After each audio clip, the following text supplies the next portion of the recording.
the lesson here for me was making sure you kind of try to do your best to stay even keeled throughout the process. You have your highs, you have your lows, and figuring out how to not be so high, on the highs and not be so low on the lows, and understand that you have to be resourceful, and you're gonna get through it, but you don't always know the way, right? And you got to take that first step even when you don't know the way. All right, guys, welcome to another episode of The Report. Today, I got someone special. I got someone who goes way back. I met at one of our meetups, our Beers and Deals meetup here in San Diego a while back when he was first getting in the apartment game and I was just getting warmed up myself. And friend of mine, good dude, he's invested in the multifamily space. He owns $70 million of multifamily real estate and is the founder of Edge Capital. I got my man, Michael Garcia. Michael, welcome to the show, brother. Thanks for having me, Rich. I'm excited to be here. Second time. You were on probably one of the first 15, 20 episodes when I started the podcast. Yeah. I think it's been maybe a couple years. And I had you on my old podcast, The Multifamily Takeoff, like years ago. Yeah, that's correct. Yeah. So, dude, appreciate you coming on. What the heck is new, man? Not much, man. The multifamily space looks a little different than it did 2 years ago when we first started, everything was hot. There were, 20, 30, 40 offers of property. It seemed like every property that hit the market, and it's very different. It's very different today. So, obviously there's been massive rate changes. You've got a lot of people struggling, I think, with variable rate debt, people that, are probably a little bit over levered because of where prices were at that time. So the space looks completely different right now. Yeah, there are some people over-levered, and, again, we've been in a high-rate environment for about 30, 31 months now. We got a big election coming up. The Fed just announced recently they're going to do a 50 basis cut. We'll see what they do at the next Fed meeting, but there's going to be a lot of news that kind of unravels here over the next 2 to 3 months as we close out Q4 of this year. But I think overall the fundamentals look good, and I'm excited to see what the future holds. I mean, there was a saying a couple years ago, everyone's saying survive till 25. So if you had good debt, or maybe you were in a bridge loan, like just figure out a way to survive to 25, hold on to these assets, can focus on good operations, focus on operating and keeping your building full, driving occupancy, and things will turn around. And it looks like they're starting to turn around. So we'll see where things go. Something that stands out to me is you got into your first deal around the same time I did my first deal. And for you, I just wanted to put this out there for the listeners. This is really the power of commercial real estate and multifamily. Got you in the game, got me in the game, but you bought your first deal, 12 units, multifamily deal, for less than $1.2 million. 23 months later, you had an exit. You sold it for $3.275 million. You tripled the value of this property and had a successful exit in less than 2 years. That is the true power of multifamily real estate. Talk about that deal. And let's not forget, you sold your primary residence house, your house that you were living in with your wife, with your kids, in order to get into this property. I think the takeaway for the listeners is, buying a single family house that you live in comes with an opportunity cost. Yes, it is America's, what do they call it? They call it the quote unquote American dream. Yeah. But there is an opportunity cost with buying a house and living in it. You got equity trapped in that maybe is not allowing you to go out there and invest in real estate. And so the fact that you sold your single family house to invest in this first 12 unit multifamily deal that ended up making you a ton of money in just 23 months really, really is a testament to the power of multifamily. Talk about that deal. Yeah, look, it was a very interesting deal. That was the first deal that my partner and I ended up acquiring. It took us a long time even to get closed on the deal. Once we were able to get to a point where the sellers were ready to sell, there were two sellers that did not get along well at all. And one of the sellers was my wife's grandfather, and the other owner was the son of his original partner. And so they didn't get along well at all. But we finally got to a point where they agreed on a purchase price, and we went under contract, went into escrow, and then her grandfather passed away. It's crazy. What's the name of the deal? I'm gonna look it up. I'm curious to see what that thing looks like. 12 on 30th. 12 on 30th. The address is 33 East 30th Avenue in Eugene, Oregon. Okay, I'm pulling it up right now. So Yeah. you mentioned it was your So- wife's so my- father-in-law. So no, my wife's grandfather. Got it. And so he'd owned it since the 70s, him and his partner. It was kind of the stereotypical deal that you hear about on podcasts and that you read about. Long-term owners had never made any sort of renovations or improvements to the property. It was a great-looking property, great floor plans. All 12 units were 2-bed, 1-bath, 1,000 square feet. Mm-hmm. I think they were 2-bed, 1-bath. Maybe they were 2-2s. Looks like 2-1, Two 800 ones. square feet. They were all. That might. If that's. I don't know if that's right, but they were all 1,000 square feet. Oh, 1,000 square feet. Yeah. Got it. So they were big units. They all had fireplaces. The bottom level had backyards, fenced-in yards. And these were separate dwelling structures, all of them. No. It was one building, but they were just They had fenced-in yards in the backyards on the lower 6th. So just a great property, very high traffic area, and my partner and I had driven around Eugene to kind of check out the comps, and it was a really interesting market at the time.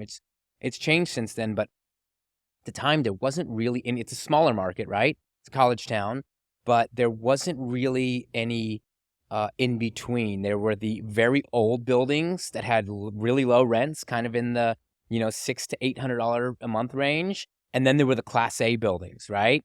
That were whatever it was, $220 a foot or, $240 a foot, something like that. And so that middle space was kind of missing, and we felt that there was a market there. We felt that this would be a good opportunity to renovate something and hit rents that were in between those two. The manager that had been managing the property, managing it forever. He told us there's no way we were going to get over $1,000 a month, not to plan for that at all. There's no chance. So anyways, we went into escrow. Everything was agreed on. Everything was signed. And about a month into escrow, my wife's grandfather passed away. So pretty crazy. You stressed him out in the negotiation or what, dude? I don't know. Come I don't on, know, Michael. but it was he was 95 years old is what I will say. So it was I think it had been coming, but at the same time it was a massive challenge to get this deal across the line, right? And this was our first property. We were so excited about it. Ended up taking us, I think it was around 15 months to get it closed. Because he passed? Because he passed away, for it to go through the trust, for everything to get done properly. So you would have closed on this in like 2018, essentially? I think, we went into escrow in 2018. Damn, which is crazy. That's crazy. So we did that. We ended up, the manager that had been managing it was kind of running it into the ground, had been managing it for 20 plus years as well. As we were getting closer to closing throughout this whole, this long process, people kept leaving, right? Which we thought at the time was a good thing, because we ended up having 7 out of 12 units vacant, so that we could renovate right away, which is great, right? In theory, it's great, but the bank obviously wasn't excited about loaning on that, because they're loaning based on the income on the property, right? Yeah. So that was another huge challenge as well. Finding the money, we ended up having to find private capital to fund this on the loan side, and then my business partner and I, put in our own capital as well and finance the rest of it. But we end up finally, after all these, challenges, we close, and it's like the happiest day, right? Like, we're so excited. We're in the game. We've got our first property. And being in the game, I mean, that's exactly right. It's huge. Until you close that first commercial deal, it's like, it's all hypothetical at that point. You read books, you listen to podcasts, and it's something that you desire. But then all of a sudden, once you close, it's like, okay, now you're in the game, and everything changes after that. Talking to brokers, talking to investors, talking to lenders. It's like you're in the fucking game, and it's a different level of respect that comes with it. And it gives a little more confidence, right? You start walking around with your chest out a little bit more. People start to recognize a little bit more, and then it gives the confidence to go out there and do another deal. And before you know it, you own $70 million of real estate, like my man Michael. But it all started with that one closing. Absolutely. It started with that one closing. And, like I said, we were so ecstatic to be in the game and to be going and ready to go forward. And we felt like we had overcome all these obstacles just getting the deal closed. And then little do you realize, that's when everything starts. I feel like that's when all the real obstacles begin. Mm-hmm. And the biggest, was completely out of our control. Was we closed in, I think it was the third week of February of 2020. And I think, as we all know, the first week of March is when the entire world shut down, right? So we close in this thing, we go from, so ecstatic, this is amazing, unbelievable, we've got 7 vacant units to renovate, this is our dream, we're, let's go, lining up construction crews, we've got everything ready to go. The world shuts down, we can't get anybody to work, we can't get anybody to renovate units, nobody's moving, we can't even rent them out, if we want to rent them out as is. It goes from the most exciting deal to the scariest deal. So, right? So you read the metrics at the beginning, but There's a lot in the middle. There was a Yeah. lot in the middle that goes. That We went had into it. it's crazy because I think our paths started out very, very similar. I closed on my first multifamily deal, second multifamily deal, but it was like right after. So I bought an 11-unit building in Cincinnati in November of 2019. Right after that, partnered with 2 partners, Sean and Mike, which you know. Yep. Love the guys, Sean DeMartel, Mike Ty. We bought a lot of real estate together for the folks that don't know. And I used to have my own podcast with them. But anyhow, we bought that deal, 32 units in Indianapolis in December of 2019 for 1.1 and some change. We sold it exactly 24 months later for 3.1 and some change. So almost identical deal, but same thing right before COVID happened. And I'll never forget this, because people always say, oh, we got to make sure that we have the perfect plan in place. So that the project's going to go smoothly before we pull the trigger on the first deal. I'm like, you don't even know what you don't know. Yeah. Right. Yeah. And there's going to be, you can plan for everything. You can underwrite for all the different possibilities and stress test every possible scenario. But every fucking deal I've done, there's something something goes wrong. And I would say most deals I do go over timeline and they go over budget. That's just the truth of it. So you need to have your contingency money. But with this particular deal, COVID happened and our occupancy dipped to like 65%. And we were struggling to lease up the units. And I remember we were running low on money. And so we had to have some meetings amongst the partners and really dig deep and figure out what the fuck are we going to do. And this is in the midst of the pandemic. And so there was a lot of grueling conversations that happened.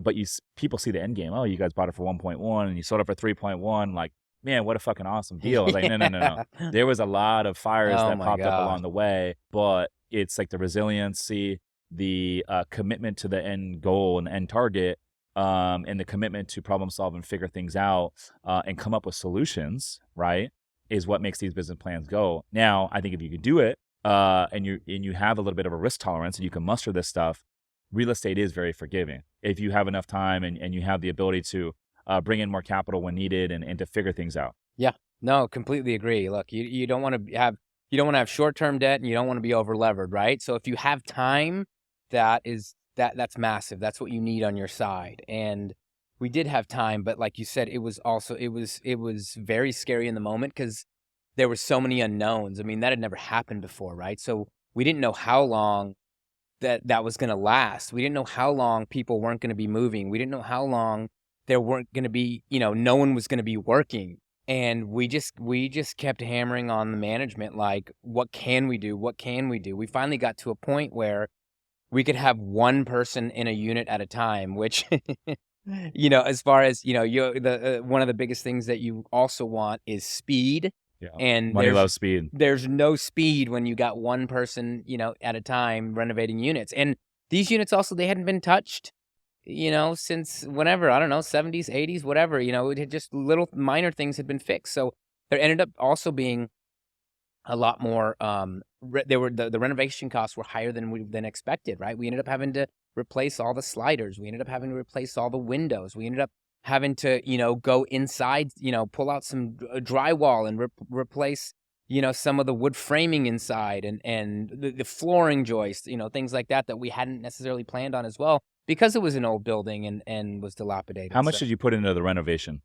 We ended up putting in I think it was about $25,000 per unit. Okay. So we're looking about $300K. Yeah. That's not bad at all. It's a very light reno. Yeah, it wasn't too bad. We ended up, I want to say it was 600-ish total, 650, something like that total.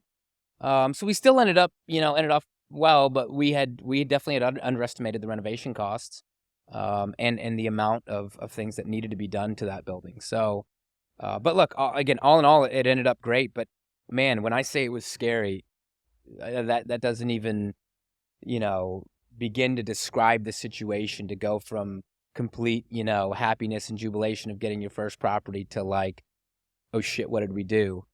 But like I said, it ended okay, so that was good. But I think it also, the lesson here for me was making sure you kind of try to do your best to stay even keeled throughout the process.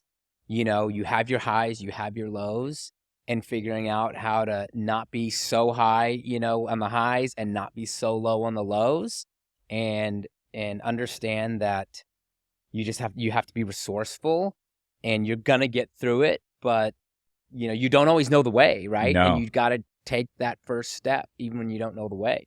Dude, you're exactly right, man. I think a lot of this game is realizing is that like things are never as good as they seem and things are never as bad as they seem. That's one thing that I've learned. And like you said, you got to be okay with some unknown. And this game is all about taking calculated risk and being okay with the unknown, but ultimately having the confidence that rain or shine, when things pop up, and things will pop up, that you have the ability to push through, problem solve, and figure things out. If you don't have that, then this game is just not for you, because there's going to be a lot of risk that's involved. There's going to be a lot of unknowns that pop up. And if you're not good with that kind of stuff, and you're not even keeled, and you're not able to handle your emotions, this game is just fucking not for you. And that's okay. It's not for everyone. I think risk tolerance is one of the most important things, is being able to like, assess a certain situation, come up with some sort of solution and a path to resolve it, and then move on to the next thing, analyze the situation and problem solve and move on, and then analyze the situation. Because I think the more we grow, the more properties you buy, the more businesses you have, the more things that you're doing, there's just more fires that are popping up everywhere. And you got to be able to like assess everything and stay calm and collected and problem solve and just move on. Yeah, no, look, I totally agree. I describe this path kind of like as a relationship, of getting into a relationship or like falling in love, right? It's like you got to put yourself out there, you got to be vulnerable, you got to be okay with failure. You got to be okay with the possibility of falling on your face, being wrong and admitting you're wrong, and being able to move forward, right? Not stopping, freezing up. You got to just figure out what you did wrong. You got to admit to it, and you got to move forward. So it's, I don't know. Like I said, there's so many life lessons in real estate and in what we do that, it's, I don't know. I'm curious for you, Michael, because when we sold the 32 unit building in Indy, we had the perfect buyer, perfect timing right before the rate environment went up. And it was like the perfect like exit for us. And like now in hindsight, I'm like, oh my gosh, like we're lucky we got out of that deal, because it had plumbing issues, and it was 1960s like product, and we're just like right time, right place. We had no intention to sell it. And the property directly next door got under contract, and I happen to know that broker. And it was also like early 1970s product, larger asset. It was like 230 units next door. Talking to the broker, and he's like, yeah, like about 100K a door, just over 100K a door. And he's like, I could get you guys the same thing. As a matter of fact, he goes, if you want to sell it, he goes, let me just see if this buyer wants to pick up both assets. It would make sense. And so I'm like, okay, if you think you can get that number, we'll gladly sell, even though we had no intentions to sell at that time. And the buyer next door didn't end up buying it, but he took this thing to market and ended up getting multiple offers. And he's like, dude, just stop your renovation right now. We had renovated about 50% of the units. He goes, dude, people right now, I mean, you remember it, this is during 2021. I mean, it was fucking crazy then. And he goes, people will pay more for unrenovated units than they will renovated units right now. He goes, just stop renovating. Yeah. Okay. Yeah. So, and Yeah. I think, Yeah. when you position a deal with some meat on the bone for the next buyer, it also looks more appealing. But we ended up getting a crazy number, and we're like gladly exited, right? Almost 100 a door. And, but a lot of it was right time, right buyer, right place. And it worked out. They ended up paying like a 3.7 cap for a 1960 product in like 15 miles outside of downtown Indianapolis. So that was part of the exit. Now for you guys, what was that buyer like, and how much did the timing and all that play a role in this exit? Look, timing was huge on this, right? I mean, we, I think, hit the market right at the right time. It was interesting because we interviewed several brokers up there, and we ended up going with more of a smaller brokerage, local brokerage to Eugene. The larger brokerages just couldn't get over the fact that they didn't really they didn't care that much of what the NOI was. They're like, a 1960s building is not going to sell for, over 200 a door. So like, no, this is the cap. Like they just put a cap on the price, even though the actual, going in cap rate was way higher than what market was, right? So we ended up choosing a broker that we felt understood the property better, sold it at a much lower cap rate, higher price per door, and broke every record for any sort of building anywhere near this vintage. Any renovated building was the highest per unit that had ever sold in Eugene. That wasn't, a brand new build. You're talking 3.275 across 12 units. Yeah, I think it was 271 a unit or 272 a unit, I think is what it was. And so anyways, like you said, timing was great. We ended up having it was a father-son duo out of California. They were a cash buyer. They were exchanging out of a property into this property. 272 a door seemed really cheap for them because they were selling a property here in California. I think they were like Newport Beach or like somewhere like that, right? So it was like they're just going up north. They wanted somewhere where they could put their money into and pay less than they were used to paying down here. And so it's all relative, right? And so for them, it felt like a low cost per door. So again, it was right buyer, right time. And yeah, man, that's how with the buyers of this asset we sold in Indy, they were raising money. It was a younger group, and then right after we closed, rates freaking doubled. Yeah, and so I wish them nothing but the best. I don't know how that all played out for them, but I wish them nothing but the best. But for us, I know a lot of it was right time, right place, and I would say obviously right now is a different environment. The last 30 months has been a different climate, but we've been focused on operations. We've been focused on driving occupancy. We've been focused on, for the hotel side at least, we've been focused on driving reviews and just getting better on the operations. And we know, hey, when the rate environment turns, things heat up again, we're going to be in a good position, right? If we can get through all this and really focus on operations, we'll be fine. And that's exactly what we're trying to do too, right? Same thing. I mean, it's all right now. It's all asset management. I mean, we underwrite properties that hit the market that we're interested in, but at the same time, it's all asset management, right? It's doing everything we can to get as lean as we can and lowering expenses, and driving that revenue. And there's a lot of new product that's hitting the market right now. These Class A buildings, there's so much coming on. Our buildings are all in Phoenix, and there's certain pockets that have more new product than others, but there's so much coming on that, they're coming in and they're putting their rents, these new buildings are putting their rents where our rents are, and they're offering 2 months free, and they're offering $99 move-ins, and they're throwing concessions out like crazy, which makes it, makes it difficult to keep our buildings full because you've got a brand new Class A building that's coming in at the same rents as ours. So I feel like we are fighting for tenants every day. We're making doing concessions that need to be done. We're doing everything we can on renewals. But that's the game, right? Is like, let's keep our occupancy up. Let's keep the income up. And let's cut expenses as much as we can and just be lean in this time. Yeah, I like that. Hey guys, for the first time ever, I'm teaching a group of driven creators how to build a 7-figure brand. When I went all in on my content only 24 months ago, I 4x'd my real estate portfolio, grew my team, and even hosted industry leaders like Grant Cardone on my podcast. Now I'm showing you how to master social media, podcasting, and brand building with proven strategies and a supportive network of business owners. Join a community that's just getting warmed up with 40 plus members and growing. So if you want to learn more to see if we can help you, visit the7figurecreator.com to book a free call with my team. Again, it's the 7, spelled like the number 7, figurecreator.com to book a free call with my team. Now back to the show. I want to switch gears here and talk about the elephant in the room. Obviously I did allude to, we've been in a high rate environment for the last 30 months. I know you guys have kind of took a pause from buying. You're still looking at deals, but it's hard to make sense of a lot of these deals. And, for me, we pivoted from multifamily in 2020, late 2021, early 2022, over to the boutique hotel game. And we've been going all in on the boutique hotel game because I recognize the gap in the marketplace. But the multifamily stuff, I mean, when I was still looking at deals in 21, it was fucking crazy. These properties would have 45 property tours, 30 offers. By the time you get the best and final, people were overpaying like crazy, $3, $4, $5 million for these deals. I know a lot of operators right now in the multifamily side that are in some trouble. I mean, we got Robert Martinez, the apartment rockstar out in Houston. I interviewed him in October.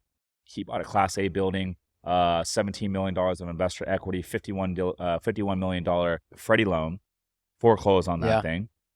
Interviewed him. Not a ton of foreclosures going on right now in the environment, but I do know a lot of operators that have been buying over the last 2 or 3 years on aggressive assumptions to be awarded these deals.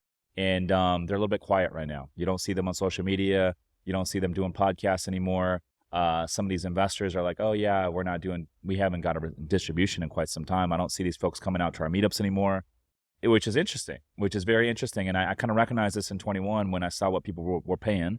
And so maybe talk a little bit about what you're seeing out there in the marketplace, because I'm sure you know some of these operators as well. Yeah. So it's interesting. First of all, I just would like to say my business partner and I realized very quickly in that time frame that we couldn't compete with those type of, syndicators or, that were buying these properties.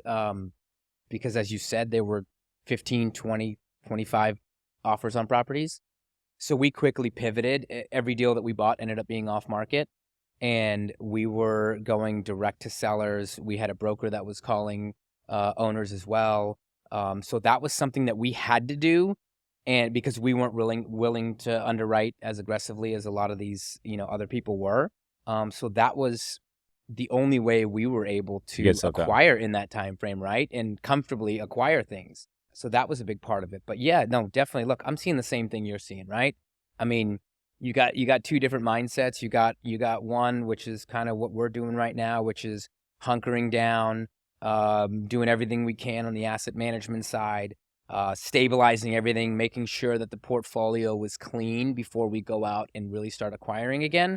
And then you got the other side where it's just go, go, go, and it's just doesn't matter kind of what the portfolio looks like. You're just going to keep acquiring regardless. So, and you see that out there, right? You see people that have deals in trouble that are going and continuing to acquire and continuing to grow, which is scary, and to me, maybe they're trying to, get new deals before the current deals go under so that they can, continue to use those investors and recycle those investors before a deal goes bad. I don't know, but you obviously don't wish that on anyone, but it's tough out there, right? Because a lot of people overpaid for deals. A lot of people have high leverage, and a lot of people have short-term debt, right? That's a bad combination. So we've seen a few of those in the Phoenix market come to market.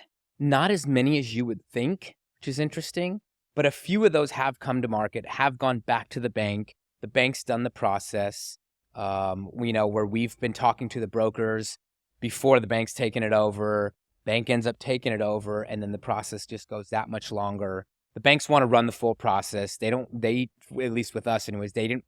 We had a loan with this specific bank that took back this, I think it was around a 90 unit property or something like that.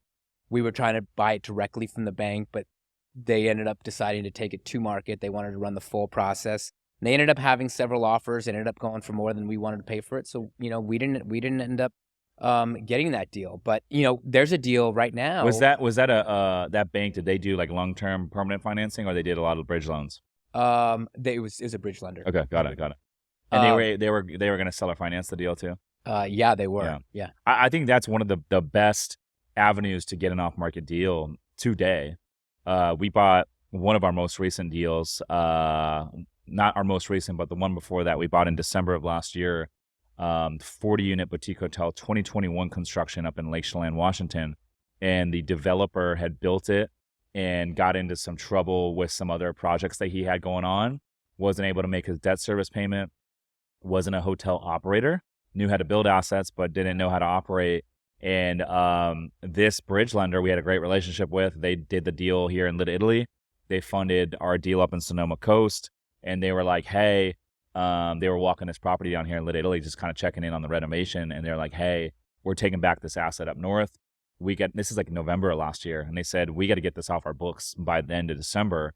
And they're like, we know we can get a lot more in the open market, but we just want to go with a buyer that we trust, someone that we know that can get this thing done and ultimately take us out. And so they're like, we'll finance it. We literally went up right away, toured it, went straight to PSA, and we ended up getting that thing at a really steep discount because they're only in on it, 60, 65% on the dollar, right? And they're willing to, give it to us for a discount. So we got an extreme discount on it. And then in addition to that, they gave 0% financing for the first 7 months and then 5.9% after that. Wish that would have been the same lender on this other deal we were trying to get. Yeah. We were trying to make it work. They were just, again, their owner was highly levered. This lender didn't want to go a penny below 100% of their, the value of their loan. They didn't want to lose anything, and it wasn't worth that much. It wasn't worth the amount of the loan that they had the loan on it for. So it unfortunately just didn't work out. And we have a loan with them on another property that's going great, and so we have a great relationship with them. We talked with them for months. I mean, it must have been 6 months. We were going back and forth, and we couldn't get anything to work, and they ended up taking it to market and, got a little bit more than what we were willing to pay, but there was a lot of hair on the deal, right? And it was unfinanceable, and there was a lot of risk involved to it. So we wanted a pretty steep discount in order to make it work. But you're seeing some of these things happen. I mean, we've got a property in Glendale, Arizona right now, where the property right next door to us, I think it's 148 units, owned by a very large syndicator that we would all know the name of, got taken over by Pref Equity. And in Phoenix, yes, got taken over, like I said, right next door to one of our properties. And the other day, I was told that there were 20 people in the office having a meeting. Pref Equity took it over. There were 5 or 6 armed guards in the parking lot.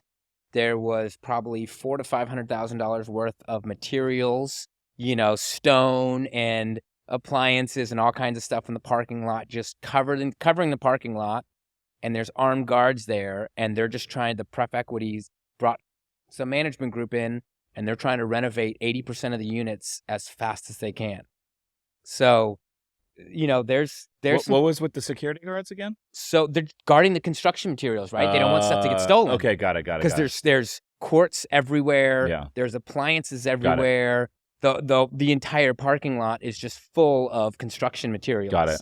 So there's armed guards. So they basically just shut down the entire property. Pretty much, wow. man. There's no residents living there. Crazy. So I think they're telling us there are, but I would assume most, anybody that is still living there is leaving. And like I said, they said they're trying to renovate 80% of the units all at one time. So there are some things like that happening. That specific property, hasn't gone to market, but it's been taken back over by the Pref Equity. So. That's crazy. And when was that asset bought? Like, how long did the prior ownership own it before it went to Pref Equity? I think it was just after we closed. I think it was in 22. In 22. 22. Damn. Yeah. So it was quick. Crazy. Quick, yeah. Yeah. It'd be interesting to see kind of how a lot of this stuff unfolds. I think the savvy operators kind of either pivoted, like you guys did, or took a little pause from buying. And then the ones that maybe like we're right in between, maybe they did buy a deal or two kind of as the rates were starting to go up, and then took a pause. And I think a lot of those folks are going to be okay. Like survive to 25 has kind of been the motto. But we pivoted, you pivoted, and so it'd be interesting to see some of these operators that got into some stuff, how that's going to shake out with the Pref Equity.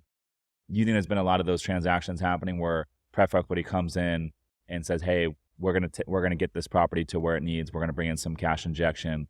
Like for that particular project, the original owner, they're still gonna have a little bit of like skin in the game.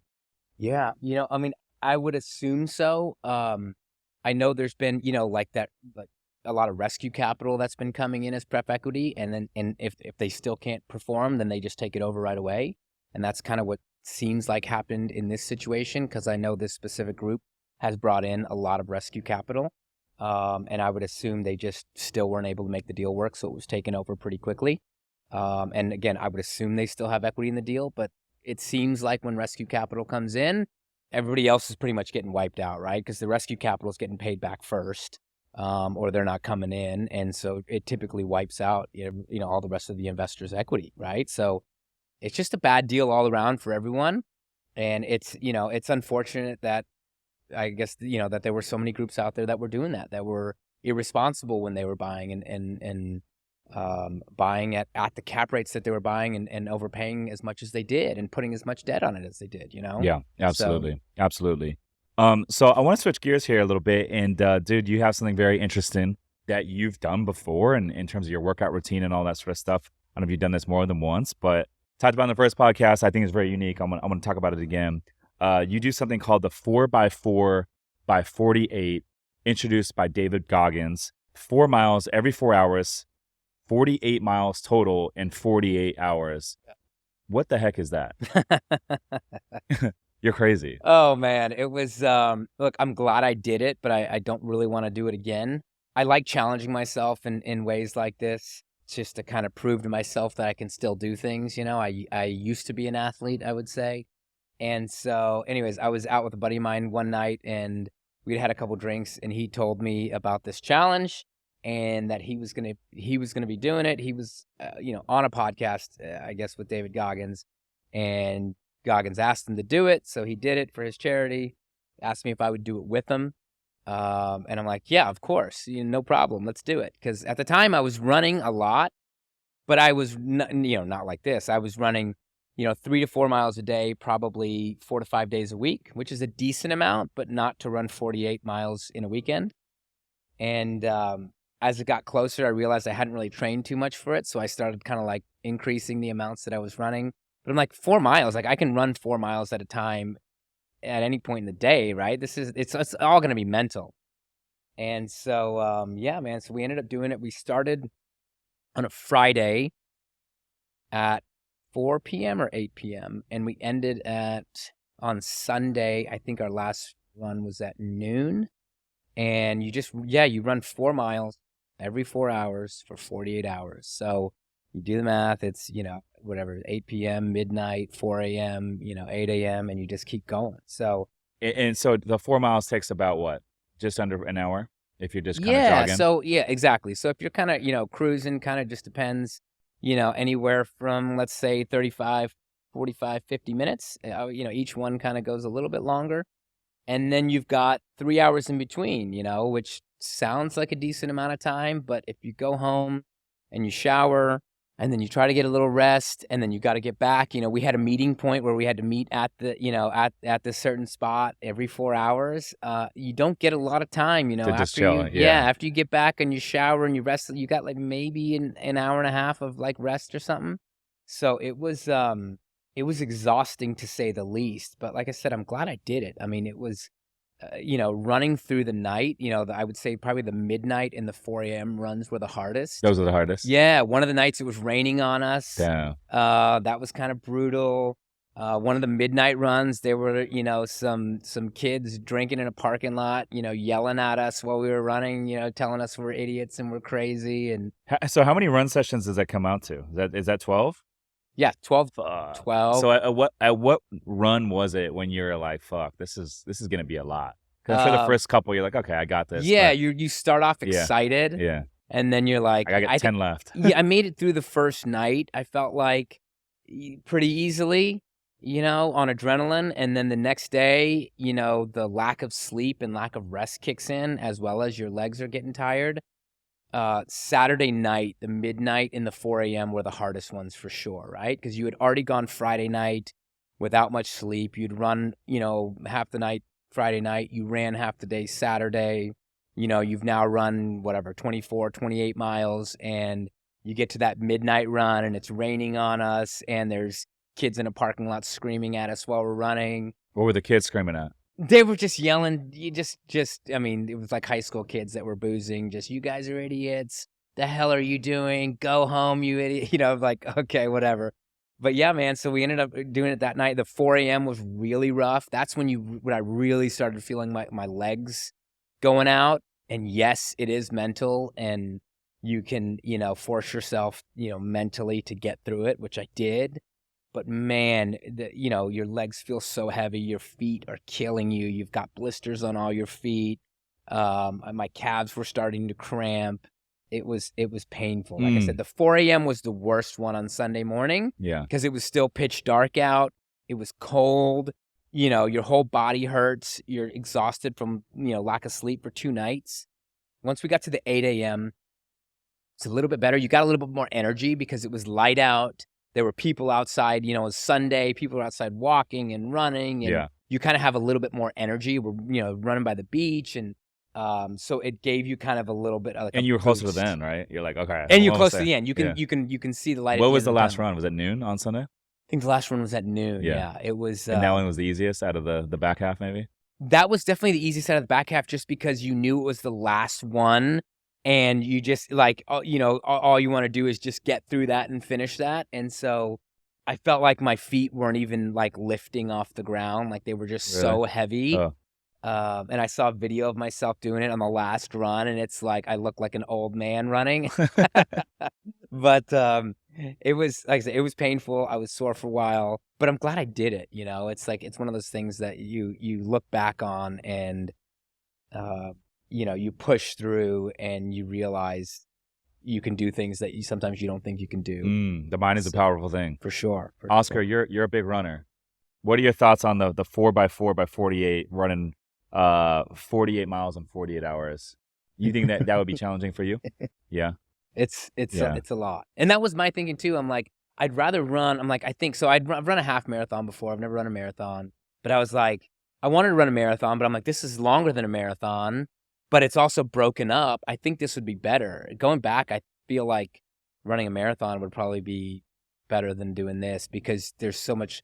The marathon is just start to finish, and you just push through. And then if you need to sleep for 12 hours, you can. Whereas this, the lack of sleep really pushed me mentally a lot more than I thought it would. And so anyways, it was a massive challenge, and I'd never done it before that. And I haven't done it since. And how long did it take for your body to fully recover after that? Because I'm sure you were sore as hell, right? Yeah, it was easily 2-3 weeks before I felt kind of normal again. Damn. But I good. still kind of have some calf issues From that? Yeah, I think Damn. I'd never had them before that. My left calf, I have this weird thing where it cramps all the time. Damn. And I think it's from that, right? Yeah. So, yeah, you can push yourself like that, but It's tough on the body. it's tough on the body for sure. Yeah. That's crazy, man. So I'm curious, with everything that we got going on the next couple months. Again, we're in election year. The Fed just announced they're going to do a 50 basis point cut. We'll see what they do in the next meeting. We've been in a high rate environment for 30 months now. What is your prediction here over the next 12 months? Where are we going to see interest rates? Where's the multifamily market going to be? Is it going to heat up? Is it going to stay the same? Where are you anticipating everything as we look out over the next 12 months? And of course, you're speculating. Yeah. We're all speculating, but it's all calculated guesses, contingent on the information that we have. Sure. But where are we going to be 12 months from now? Man, that's a great question. Look, I think 12 months from now, rates are going to be lower than where they're at now, right? I think they're going to cut at least. I think they'll cut at least one more time this year. I think things are going to start to heat up a little bit more. Yeah. I don't think anything's going to be, I don't think anything's going to take off and go crazy. But there's a lot of smart capital that's on the sidelines. There's a lot of pent up demand. There's a lot of people that want to buy properties as soon as they kind of see a clear path. And I think if the Fed paints a little bit clearer path, I think it's going to open up a little bit more, right? And the amount of transactions has been so low in the past, 12 to 18 months. I see it picking back up. I think there's so much, I think, demand out there for it, that they're just waiting to see that kind of clear path. And so for me, I think a year from now, I think rates are going to be lower than where they're at today. And I think transactions are going to be higher. Where that's going to be at, I don't know. Hopefully it's a lot higher. Hopefully it's significantly higher. But I think things are going to slowly get better coming into this coming year. Yeah, I like that. For me, I think I agree with you. I think the fundamentals are good. Obviously, the Fed has manipulated this environment that we've been in for 30 months. The fact that we haven't seen a big crash in the real estate market amongst, not just residential, but also commercial and all these asset classes is really a testament to how strong the fundamentals are. I think it's important to remember the Fed has printed up 80% of the money supply in the last 4.5 years. So we'll see. But they have a big lever to pull should things start to get a little dicey in the rate. They got a lot of floors they can go down for with the rates. For sure, man. And you bring up a really valid point. As rates have gone up as much as they have over the last, 2 years, single family homes, the prices haven't really gone Yeah. down much. You Think know what I about that. mean? Especially here in San Diego, Which is but across the country, which is impressive. they're still going up, which is crazy, right? So the cost of owning a home is so much higher. It's astronomically higher than it's been in the past, right? So I think that helps us fundamentally for, in the multifamily market as well, right? It's cheaper to rent than it is to buy. And so you're going to have a lot of people, I think, waiting on the sidelines, not wanting to buy a home at, 6.75 to 7%, and just choosing to rent a little bit longer until rates come back down again. So I think that's going to help as well, keep the demand up and the absorption up in the multifamily market. Yeah, I like it. Michael Garcia, my man, I appreciate you coming on the show. Always dropping knowledge. I'm a big fan of everything you're doing. We got to get you and the wife out here for our Black Tie holiday event this December 12th. We'd love to have you guys there. Where can the folks get in touch with you? Yeah, my Instagram handle is edge_capital_MF. And my personal one is at migarcia1182. Website is edgecapitalmf, as in multifamily.com. I love it. There it is. The one and only, my man, Mr. Michael Garcia. I'm Rich Summers. Listeners, thanks for tuning in. We'll see you in the next one. Peace.